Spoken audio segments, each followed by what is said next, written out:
بندہ جس سے پیار کرتا ہے نا، وہ بندہ کبھی کبھی پھر پیار کا فائدہ ناجائز بھی اٹھاتا ہے، کبھی کبھی یہ بھی نقصان لوگ کرتے ہیں۔ پہلی بات تو یہ کہ جب پیار ہو جائے تو اس کا فائدہ جائز بھی نہیں اٹھانا چاہیے۔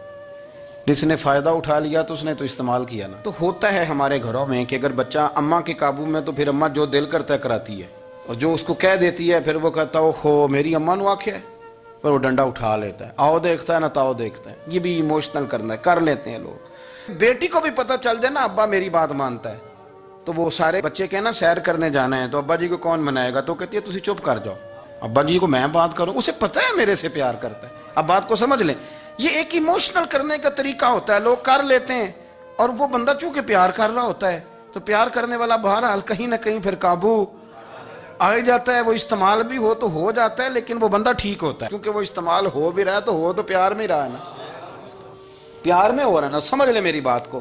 حضرت سعد بن ابی وقاص رضی اللہ تعالیٰ عنہ کا نا اپنی ماں سے بڑا پیار تھا، بڑا پیار تھا اپنی والدہ سے۔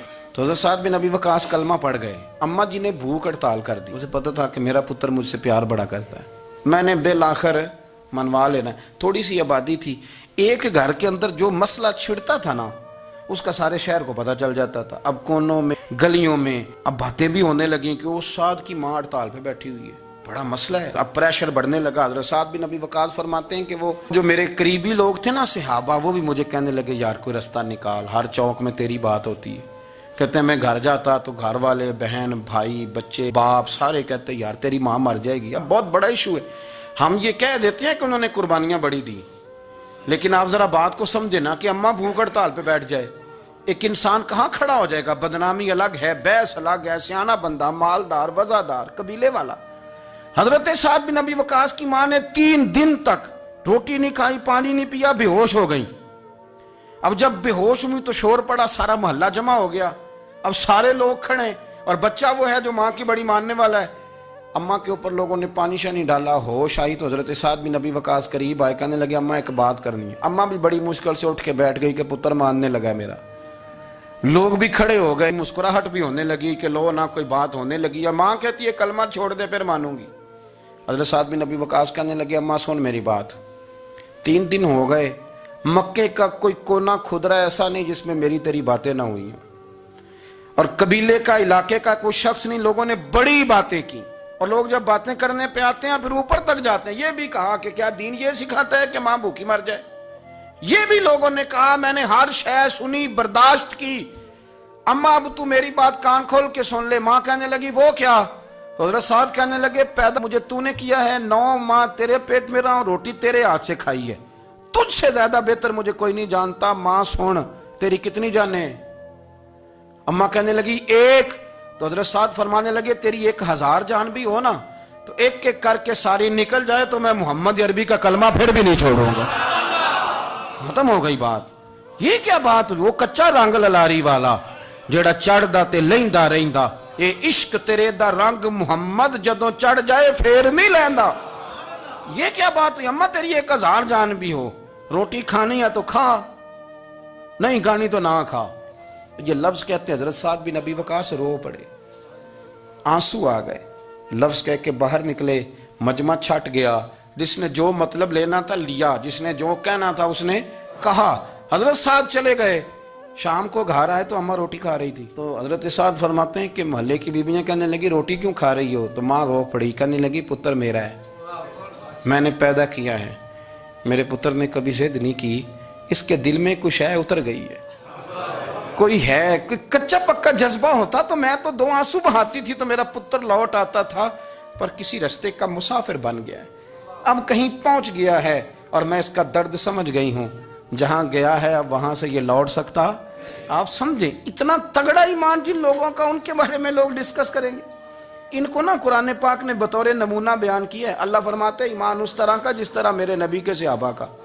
یہ منافقوں کی بات ہو رہی ہے پہلے سے بارے میں، وَإِذَا قِيلَ لَهُمْ آمِنُوا كَمَا آمَنَ النَّاسُ، جب ان سے کہا جائے کہ ایمان اس طرح لاؤ جس طرح میرے نبی کے صحابہ لائے، قَالُوا أَنُؤْمِنُ كَمَا آمَنَ السُّفَهَاءُ، تو وہ کہتے ہیں اس طرح ایمان لائیں جیسے بیوقوف لائیں، یہ تو بیوقوف ہے، ہر شے نبی پاک پہ قربان کر رہے ہیں۔ تو اللہ فرماتے ہیں الا انہم ہم السفہاء، خبردار ہو جاؤ، میرے نبی پاک کے غلاموں کو بیوقوف کہنے والو تم بیوقوف ہو۔ اللہ کہتا ہے تم پاگل ہو، بیوقوف ہو، اللہ انہیں پاگل کہتا ہے. اللہ پاگل کہتا ہے انہیں جو نبی پاک کے صحابہ کو پاگل کہتا ہے، اللہ انہیں پاگل کہتا ہے. یہ معیار ایمان ہے. قرآن نے کہا ایمان اس طرح کا جس طرح کا نبی پاک کے وَإِذَا قِيلَ لَهُمْ آمِنُوا كَمَا آمَنَ النَّاسُ، ایمان اس طرح لاؤ جس طرح میرے نبی پاک کے صحابہ ایمان لائے ہیں اس طرح ایمان. حضرت عبداللہ ابن عمر رضی اللہ تعالیٰ عنہ فرمایا کرتے تھے جو دن بھی طلوع ہوتا ہے نا وہ اعلان کرتا ہے، وہ اعلان کرتا ہے اور کہتا ہے بھئی اگر کوئی کام کرنا ہے تو کر لو، میں آج آیا ہوں، آج کے بعد میں دوبارہ نہیں آؤں گا. قیمتی ہیرے ہیں زندگی کے لمحے، ان کو ضائع نہ کریں. بس کر دیں بڑا ہو گیا سوشل میڈیا، اور بس کر دیں بڑی ہو گئی خبریں، اور بس کر دیں بڑے ہو گئے فضول تبصرے، اور بس کر دیں.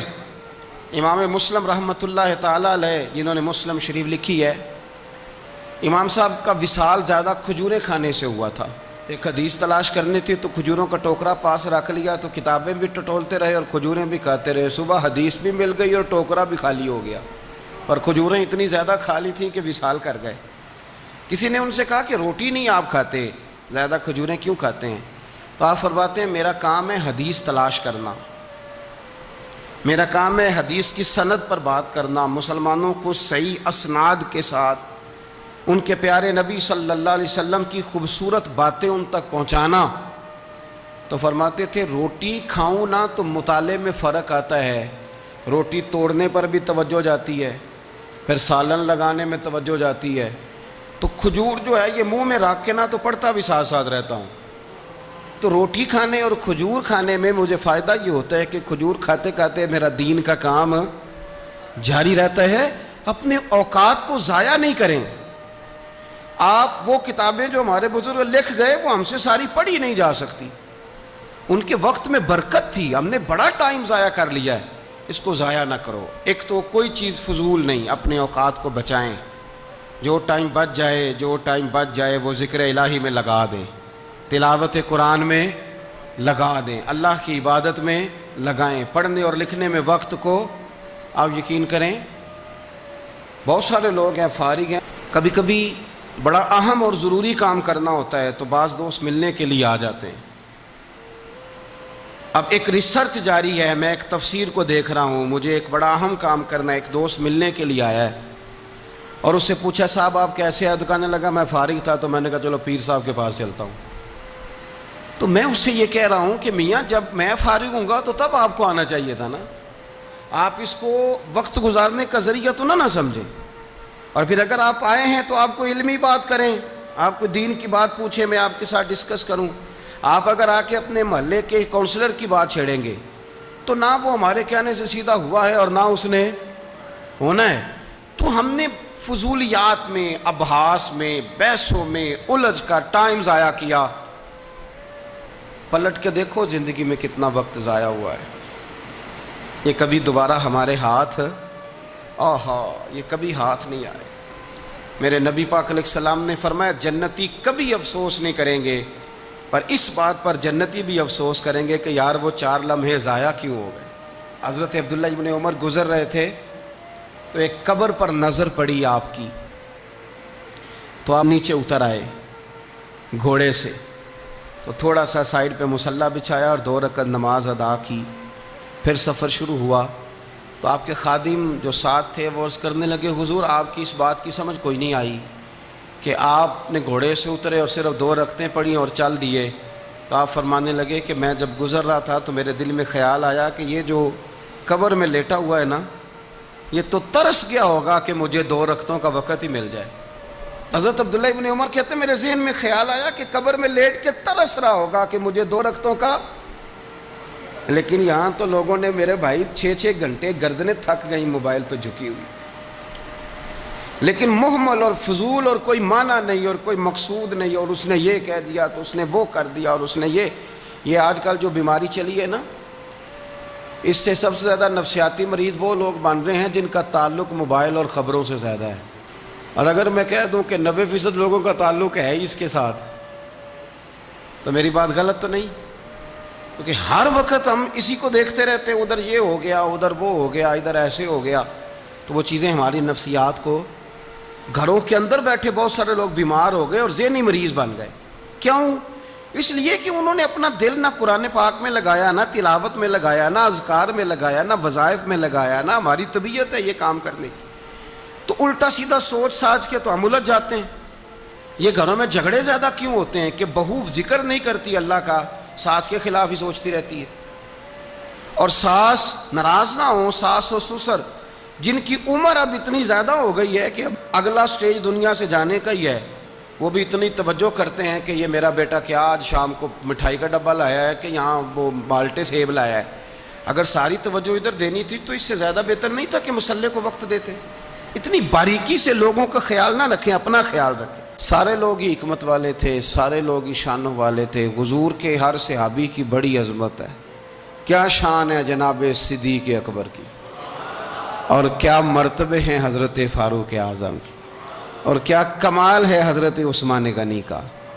لیکن چونکہ ہر پھول کی اپنی خوشبو ہوتی ہے، جو دانائی، جو علم، جو فقاہت، جو اسلوب اللہ نے مولا علی شیر خدا کو عطا فرمایا تھا، جو شانیں اللہ نے مولا کائنات کو عطا فرمائی تھی، وہ تو حدیث آپ نے کئی دفعہ سنی ہوگی کہ حضور نے فرمایا میں علم کا شہر ہوں اور علی اس کا دروازہ ہے۔ میں آج آپ کو ترمذی کی ایک اور حدیث سناتا ہوں۔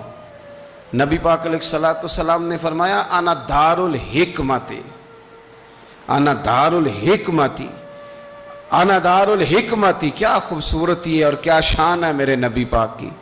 حضور فرمانے لگے میں حکمت کا گھر ہوں، میں حکمت کا گھر ہوں، انا دار الحکمت وعلی بابھا، میں حکمت کا گھر ہوں اور علی اس کا دروازہ ہے۔ علی اس کا دروازہ ہے، اس گھر کا جو گھر حکمت کا خود رسول پاک کی ذات ہے۔ تو حضرت مولا علی شیر خدا کرم اللہ تعالی وجہ الکریم کو اللہ تبارک و تعالی نے حکمت عطا فرمائی، دانائی عطا فرمائی، اللہ نے شانیں عطا فرمائی، ان کو اللہ تبارک و تعالی نے مرتبوں سے نوازا۔ اچھا ہمارے ہاں یہ بھی ہوتا ہے کہ جو پہلوان آدمی ہوتا ہے نا میدان میں لڑنے والا پہلوان، وہ اکثر سیاںا نہیں ہوتا الا ماشاءاللہ۔ جو کوئی پہلوان جو ہوتا ہے وہ کئی دفعہ عقل مندی والا معاملہ اور فیصلہ نہیں کرتا، لیکن حضرت علی کا کمال یہ ہے کہ ان سے بڑا دلیر بھی کوئی نہیں اور ان سے زیادہ سیاںا بھی کوئی نہیں۔ حضرت علی شیر خدا اتنی شانوں اور مرتبوں والے آدمی تھے کہ دلیری بھی سب سے زیادہ اور عقل بھی۔ حضرت عبداللہ ابن مسعود رضی اللہ تعالیٰ عنہ فرماتے ہیں کہ اگر حکمت کے 10 حصے کیے جائیں نا دانائی کے، تو اللہ نے 9 حصے مولا علی کو عطا فرمائے اور ایک حصہ باقی ساری کائنات کو عطا فرمایا۔ بڑے فہم والے، فراست والے، دانائی۔ ایک بندہ آ گیا، غیر مسلم تھا، تو کہنے لگا میرے کچھ سوالوں کے جواب ہیں پر کسی نے دیے نہیں کبھی۔ پہیلیاں ہوتی ہیں نا کچھ لوگوں کے، سوال اور ہوتا ہے پر پہیلی تو بعض لوگوں نے پہیلیاں، لیکن جن کو اللہ فہم کی دولت دے نا ان کے سامنے بھی پھر کوئی پہیلی نہیں رہتی، کوئی راز نہیں رہتا۔ تو جب اس نے آ کے بہت بڑا دعویٰ کیا کہ اگر کوئی میرے سوال کا جواب دے تو میں مان جاؤں، تو پھر مسلمانوں نے کہا کہ نہیں، تو نے بڑا ہی دعویٰ کر دیا ہے، تو شے کوئی نہیں، وہاں تو بڑے مان گئے، تو ہمارے ساتھ۔ حضرت مولا علی شیر خدا کے پاس لے گئے تو اس نے بڑے مشکل سوال کیے۔ پہلی بات وہ کہنے لگا آپ مجھے 2 ایسے دوست بتائیں جن میں کبھی لڑائی نہیں ہوئی۔ تو حضرت علی کہنے لگے تو بڑے دعوے کر رہا تھا کہ میں بڑے لمبے سوال پوچھوں گا۔ وہ 2 دوست جن میں کبھی لڑائی نہیں ہوئی وہ جسم اور روح ہیں بھی کٹھے ساتھ رہتے، دوست بھی ہیں، پر کبھی آپس میں لڑائی، بڑے گناہ کرتا ہے جسم پر، روح ناراض نہیں ہوتی، وہ ساتھ ہی رہتی ہے۔ اس کی آنکھیں کھل گئیں، اس کو تو کبھی جواب ہی نہیں ملا تھا۔ کہنے لگا اچھا وہ 2 ایسے دوست پھر بتائیں جن میں کبھی صلح نہیں ہوئی۔ تو فرمایا وہ موت اور حیات ہیں، جب موت آتی ہے تو پھر زندگی باقی، ان کی صلح نہیں ہو سکتی، اکٹھے رہ ہی نہیں سکتے۔ اللہ اکبر۔ وہ کہنے لگا یہ تو کمال ہو گئی، اب وہ ذہن کھل گیا۔ کہنے لگا جی اور پوچھ لوں؟ فرمایا تیرا ہی دعویٰ تھا 2 پوچھنے، میں تیار ہوں، تو 100 بھی پوچھ۔ کہنے لگا وہ بی بی جس نے چند لمحوں میں بچہ پیدا کر دیا، فرمایا یہ بھی کوئی مشکل بات ہے؟ وہ حضرت مریم ہے، ایک منٹ میں حاملہ ہوئی تھی، اگلے منٹ میں اللہ تعالیٰ نے انہیں تھوڑی سی تکلیف سے گزارا اور اگلے منٹ میں حضرت عیسیٰ پیدا ہو گئے. کوئی مشکل بات ہے؟ کہنے لگا جی وہ دو چیزیں جو حرکت نہیں کرتی، فرمایا یار جلدی پوچھ، ٹائم نہ ضائع کر، جلدی پوچھ. وہ دو چیزیں جو حرکت نہیں کرتی وہ زمین آسمان ہے. اس نے کہا وہ دو چیزیں جو ٹھہرتی نہیں، فرمایا وہ سورج اور چاند ہے جو حرکت ہی کرتے رہتے. کہنے لگے اچھا وہ بتائیں جی جو کھا تو بڑا کچھ کیا پر پیا اس نے کچھ بھی نہیں. تو حضرت علی فرمانے لگے وہ حضرت موسیٰ علیہ السلام کا عصا ہے، جادوگروں کے سانپ سارے ہی کھا گیا پر پانی کا گھونٹ بھی نہیں پیا. حد ہو گئی. وہ شخص کہتا ہے علی کے جواب نے، مولا علی شیر خدا کے جوابات نے میرے اندر ہیجان پیدا کر دیا. میں نے فوراً کہا بتائیں وہ شخص جو کوئی شے نہیں. تو حضرت علی کہنے لگے جو میرے نبی کا کلمہ نہ پڑھے وہ کوئی شے نہیں. کہنے لگے وہ بتائیں جو بڑی شے ہو. فرمایا جو چاہے کہ اس کی عزت کعبے سے بھی زیادہ ہو جائے اور وہ بڑی شے بن جائے تو وہ محمد عربی کا کلمہ پڑھ جائے. انجا تھا، کوئی شے نہیں تھی، سر پہ بال بھی نہیں تھے، رویا کرتا. اللہ تعالیٰ نے فرشتے کو بھیجا، تجھے کیا چاہیے؟ تو کہنے لگا بال آ جائیں اور تھوڑا مال آ جائے. فرشتے نے ہاتھ پھیرا تو بال بھی آ گئے تو بکریاں بھی آ گئیں، لائنیں لگ گئیں، مال ہی مال ہو گئے. دوسرے کے پاس گیا، وہ کوڑا تھا، اس کو جا کے کہا کیا چاہیے؟ کہنے لگا شفا ہو جائے اور کچھ اللہ تعالیٰ آسانی کر دے. شفا بھی ہو گئی، گائیں بھی دے دی، بھینسیں بھی دے دی، مال ہی مال ہو گئی. پھر ایک کے پاس گیا، وہ اندھا تھا، تجھے کیا چاہیے؟ اس نے کہا آنکھیں ملنے اور کچھ ساتھ اللہ مال دے دے. اونٹ ہی اونٹ ہو گئے. جب بڑا نواز دیا تو پھر مالک نے امتحان لینے کا ارادہ کیا. یاری تیری سونا ہے پر آزمائشاں بھی تیریاں اگ، آزمائشاں تیریاں، صحیح کہہ رہا ہوں، آزمائشاں تیریاں، یاری تیری سونا ہے پر آزمائشاں تیریاں. اے سونا پرکھیا جامدائی پہلو نال لگاں دے لگ. اللہ نے فرمایا آزمائش کرو. سب سے پہلے گنجے کے پاس آئے، اسے کہا اللہ کے رستے میں کچھ دیکھنے لگا، میرے خرچے ہی بڑے، دیکھو تو صحیح کتنی مشکل میں وقت گزارتا ہوں، حال ہی کوئی نہیں. تو اس نے کہا میں نے تو سنا ہے تو گنجا اور بھوکا ننگا تھا. کہنے لگا میں تو جدی پشتی رئیس اعظم ہوں، تجھے کس پاگل نے کہا ہے بھاگ جا؟ اس نے کہا اچھا جیسے تو تھا ویسے ہی ہو جائے. کھیت کھلیان اجڑ گئے، پھر سے گنجا ہو گیا. حضور علیہ السلام فرمانے لگے، پھر وہ اس کے پاس گیا جو کوڑا تھا، اسے کہا کچھ دے. کہنے لگا خرچے ہی بڑے. اب پوچھ لیں کسی امیر آدمی سے، کہے گا چکی کے نیچے ہاتھ ہے میرا، میرے سے زیادہ تو اب پریشان بندہ ہی کوئی نہیں. کیا بتاؤں آپ کو، اتنا ٹیکس ہے، اتنا جرمانہ ہے، فلانی شے، بڑا کچھ گنواتے ہیں لوگ. اس نے کہا میں نے تو سنا تو پہلے کوڑا تھا. اس نے کہا جا دوڑ جا، میں تو رئیس اعظم ہوں، دادا بھی پردادا بھی اور ساری نسل ہی. اس نے کہا اچھا جیسے تو تھا ویسے ہی ہو جائے. پھر وہ گیا اندھے کے پاس اور جا کے کہا اللہ کے نام پہ کچھ دے. تو کہنے لگا رب کے نام پہ؟ یہ کھڑے ہیں اونٹ، جتنے تیرے دل کرے لے جا. اس نے کہا کیا معنی اس بات کا؟ کہنے لگا یار تجھے کیا بتاؤں، میں تو اندھا تھا، میں نے تو کبھی دنیا دیکھی نہیں تھی. پھر اس کریم نے فضل کیا تو مجھے بڑا کچھ دکھایا. میں کیا بتاؤں، میرا دل کر رہا ہے کہہ دوں کہ پھر اس نے کعبہ دکھایا، پھر اس نے روضہ رسول دکھایا، پھر اس نے ریاض الجنہ کے سجدے دکھائے، پھر اس نے اپنے محبوب کے دروازے کی رونقیں دکھائیں. اس نے بڑا کچھ دیا، اس نے بڑا نوازا. میرے پاس تو شاید میں بدکار پرانا خادم، کسے در ملی نہ ٹوئی. اے واصف یار نے نظر جو کی تھی پھر واصف ہی ہوئی. یہ تو اس کا کرم ہوا. تو یہ وہ کہنے لگا تو اللہ کے نام پہ جان مانگ، میں وہ بھی دینے کو تیار. میرے پاس تو شے ہی کوئی نہیں تھی، مجھے تو اپنا پتہ ہے، میں تو کوئی شے نہیں تھا، کچھ نہیں تھا میرے پاس. یہ تو ان کا کرم ہے کہ رخ ان کا ادھر ہے، اور مختصر سی میری کہانی ہے، یہ جو بھی ہے ان کی مہربانی ہے. تو وہ کہنے لگا میں بھی کچھ لینے نہیں آیا تھا، تیری آزمائش ہی کرنے آیا تھا. تیری عزتیں بھی سلامت رہیں گی، تیرا مال بھی سلامت رہے گا، تیری شفا بھی.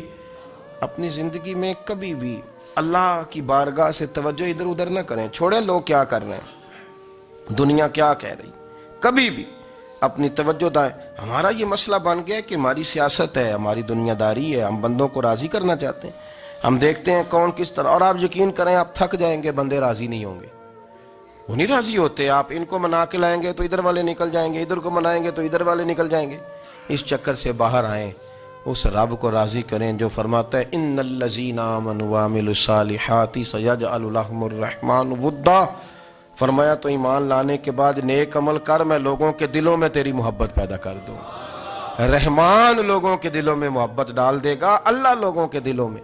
اپنی نظر ہمیشہ اپنے رب پہ رکھیں، اتنی لمبی چوڑی دنیا داروں سے امیدیں نہ وابستہ کریں۔ میں نے دیکھا ہے لوگ کاسا لیسی کرتے ہیں، کبھی اس کے دروازے پہ کبھی اس کے دروازے پہ، ان چکروں سے باہر آئیں اور اپنے رب کی بارگاہ کی طرف توجہ کریں، استغفار شوق سے پڑھا کریں۔ اور اکیلے میں اکیلے میں رئیس المتکلمین مولانا نقی علی خان صاحب رحمۃ اللہ نے لکھا ہے کہ فرعون 500 سال حکومت کر گیا۔